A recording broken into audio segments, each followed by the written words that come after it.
విలేకరుల సమావేశానికి ఇచ్చేసినటువంటి మీడియా మిత్రులందరికీ కూడా ముందుగా నా హృదయపూర్వక నమస్కారాలు. అలాగే ఈ కార్యక్రమంలో పాల్గొనడానికి ఇచ్చేసినటువంటి నియోజకవర్గ సీనియర్ నాయకులకు, మాజీ శాసనసభ్యులకు, లబ్బి వెంకటస్వామి గారికి, యువనాయకుడు చంద్రమౌళి గారికి, అలాగే జెడ్పీటీసీలకు అందరికీ కూడా నా హృదయపూర్వక నమస్కారాలు తెలియజేసుకుంటున్నాను. అలాగే ఈరోజు రాష్ట్రంలో నూతనంగా ప్రభుత్వాన్ని ఏర్పాటు చేయబోతున్నటువంటి కూటమి ప్రభుత్వానికి కూడా యువజన విభాగం తరఫున, వైఎస్ఆర్ కాంగ్రెస్ పార్టీ యువజన విభాగం తరఫున కూడా నేను శుభాకాంక్షలు తెలియజేసుకుంటూ, అదే రకంగా ఈరోజు నందికొట్కూరు నియోజకవర్గంలో దాదాపుగా వైఎస్ఆర్ కాంగ్రెస్ పార్టీకి 80,000 ఓట్లు పడడం జరిగింది. ఆ 80,000 ఓట్లు వేసి వైఎస్ఆర్ కాంగ్రెస్ పార్టీకి మద్దతు తెలిపిన ప్రతి ఒక్క ఓటరుకు కూడా ముందుగా నా ప్రత్యేక ధన్యవాదాలు, కృతజ్ఞతలు కూడా నేను తెలియజేసుకుంటున్నాను. ఒక ముఖ్యమైన విషయం నేను ఈరోజు చెప్పదలుచుకునేది ఏమంటే గాన, నేను రాజకీయాల్లోకి వచ్చి దాదాపుగా 11 సంవత్సరాలు అయింది. ఈ 11 సంవత్సరాలలో దాదాపుగా ఒక 5 సంవత్సరాలు ఏ పార్టీలో లేకుండా వ్యక్తిగతంగా నేను రాజకీయం చేసిన, ఆ తర్వాత ఒక 6 సంవత్సరాలు వైఎస్ఆర్ కాంగ్రెస్ పార్టీలో ఉండి నేను రాజకీయం చేసిన. ఈ 11 సంవత్సరాలలో ఏ రోజైనా కూడా సొంత డబ్బు ఖర్చు పెట్టుకొని నేను రాజకీయం చేసినానే తప్ప ఏ రోజు రాజకీయాన్ని అడ్డం పెట్టుకొని 1 రూపాయిని ఇంటికి తీసుకొని పోయినది కూడా లేదు. ఎందుకు నేను మీకు అందరికీ ఈ మాట చెప్తున్నానంటే, నిజాయితీగా పనిచేసినాం తప్ప ఏ రోజు కూడా రాజకీయం నుండి ఏం ఆశించి రాజకీయం చేయలే. ప్రజల ప్రేమ కోరుకున్నాం, ప్రజల అభిమానం కోరుకున్నాం, ప్రజలు మమ్మల్ని ఇష్టపడాలని కోరుకొని రాజకీయం చేసినామే తప్ప ప్రజల నుంచి ఏం ఆశించి లేదా రాజకీయాల నుండి ఏం ఆశించి మేము రాజకీయం చేయలే. కాబట్టి రాజకీయాలలో గెలుపోవటములు అనేటివి సర్వసాధారణం, సహజం. గెలిచిన రోజు పొంగిపోలేదు, ఈరోజు పొంగిపోయే ప్రసక్తి కూడా లేదు. కానీ ఈరోజు నందికొట్కూరు నియోజక ప్రజలందరికీ నేను చెప్పాలనుకునే విషయం ఏమంటే, నాకు ఈరోజు రాష్ట్రంలో ఇంత గుర్తింపు వచ్చిందంటే దానికి కారణం 3. ఒకటి నందికొట్కూరు నియోజకవర్గ ప్రజలు, ఇక్కడ ఉండేటటువంటి నాయకులు, రెండోది వైఎస్ జగన్మోహన్ రెడ్డి గారు, మూడోది వైఎస్ఆర్ కాంగ్రెస్ పార్టీ.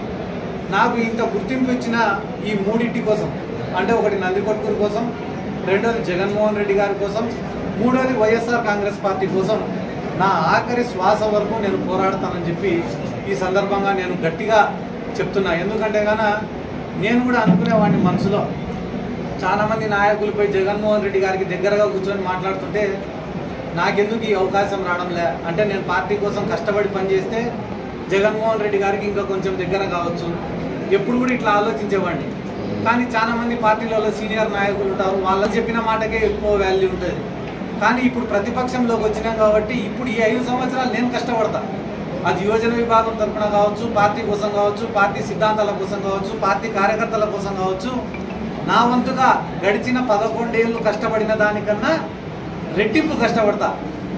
అది దేనికోసం అంటే, ఒకటి నందికొట్కూరు నియోజకవర్గానికి పనిచేయడం కోసం, ఇక్కడ ఉన్న కార్యకర్తల్ని కాపాడడం కోసం, మూడోది జగన్మోహన్ రెడ్డి గారికి దగ్గరగా ఉండి పనులు చేయడం కోసం. ఈ 3 కోసం చాలా కష్టపడి పని చేస్తానని చెప్పి ఈ సందర్భంగా ప్రతి ఒక్కరికి కూడా తెలియజేసుకుంటూ, అదే రకంగా ఈరోజు రాష్ట్రంలో ఎన్నో చోట్ల వైఎస్ఆర్ కాంగ్రెస్ పార్టీ నాయకులపైన, వైఎస్ఆర్ కాంగ్రెస్ పార్టీ యువజన విభాగం నాయకులపైన తెలుగుదేశం పార్టీ వాళ్ళు దాడులు చేస్తున్నారు. ఆ దాడులను కూడా నేను తీవ్రంగా ఖండిస్తున్నాను. ఎందుకంటే ఇవన్నీ మేము ఊహించనేటివి కాదు, మేము కొత్తగా చూస్తానేటివి కాదు. కానీ ఒక బాధాకరమైన విషయం ఏమరా అంటే, వైఎస్ఆర్ కాంగ్రెస్ పార్టీ అధికారంలో ఉన్నప్పుడు ఏ ఒక్క దాడి కూడా మేము చేయలేదు.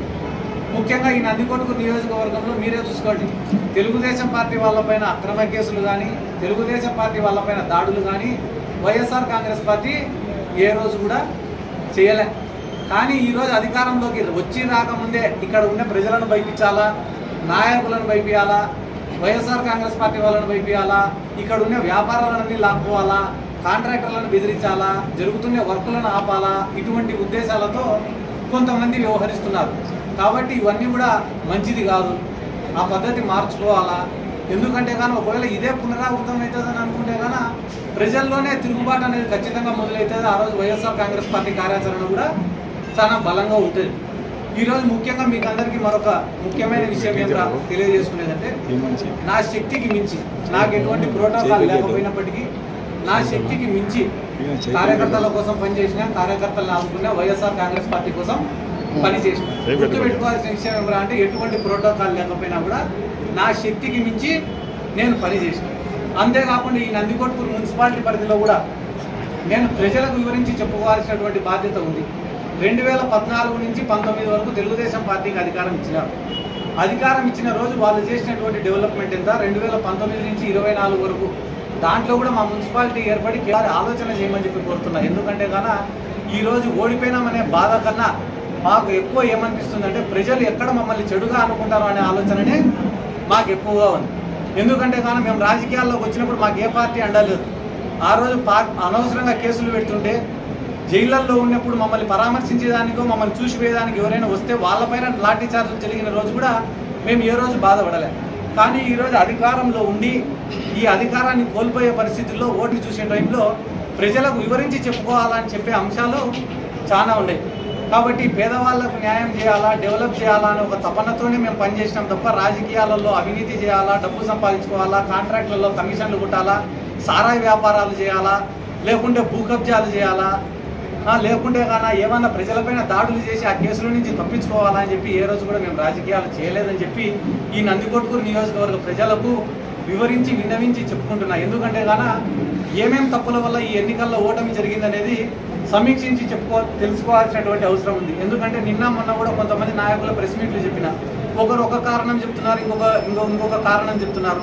అవన్నీ కూడా బయట మీడియాకి చెప్పేటివి కాదు. కాబట్టి నేను కూడా పార్టీలో కూర్చొని అంతర్గతంగా చర్చించి వాటిపైన కూడా సరైన నిర్ణయం తీసుకుంటాం త్వరలోనే. ఖచ్చితంగా రానున్న రోజులలో ప్రజల్లోకి బలంగా వెళ్తాం. ప్రభుత్వం రానున్న రోజుల్లో కొత్త ప్రభుత్వం ఏర్పడబోతుంది. వాళ్ళు చేసే కార్యక్రమాలను కూడా దగ్గర నుంచి చూస్తాం. ఎందుకంటే కానీ జగన్మోహన్ రెడ్డి గారు ఆ రోజు సంక్షేమ పథకాలు ఇచ్చే రోజున నారా చంద్రబాబు నాయుడు గారు కానీ మిగతా తెలుగుదేశం పార్టీ నాయకులు కానీ ఈ రాష్ట్రం శ్రీలంక అయిపోతుందని చెప్పిన మాట రాష్ట్ర ప్రజలకు అందరికీ తెలిసిన విషయమే.